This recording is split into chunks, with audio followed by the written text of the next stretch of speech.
আমরা প্রথমে দৃশ্যতে দেখতে পাচ্ছি তিনজন ব্যক্তিকে, একজন উড কাটার, একজন মঙ্ক আর একজন কমনার, একটি মনাস্ট্রারির মধ্যে। এই লম্বা দৃশ্যটিতে কোনো আবহ সঙ্গীত নেই, শুধুমাত্র বৃষ্টির শব্দ শোনা যাচ্ছে। যখন আদালতের দৃশ্য শুরু হচ্ছে সেখানেও কোনো আবহ সঙ্গীত নেই।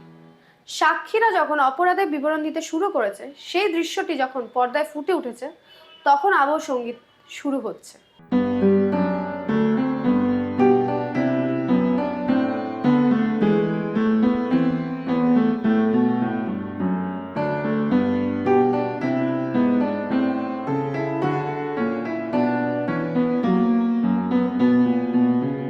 ব্যাকগ্রাউন্ড মিউজিক কি শুধুমাত্র ফ্ল্যাশব্যাক বোঝানোর জন্যই ব্যবহার হচ্ছে?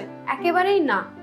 কারণ আদালতের দৃশ্যগুলোতে প্রথম থেকেই ফ্ল্যাশব্যাক, কিন্তু সেখানেও কোনো ব্যাকগ্রাউন্ড মিউজিক ব্যবহার করা হয়নি। পরে যদিও আদালতের সাক্ষ্য গ্রহণের সময় আবহ সঙ্গীত ব্যবহার করা হচ্ছে। তাহলে আবহ সঙ্গীত এমনভাবে ব্যবহার করার কারণটা কি?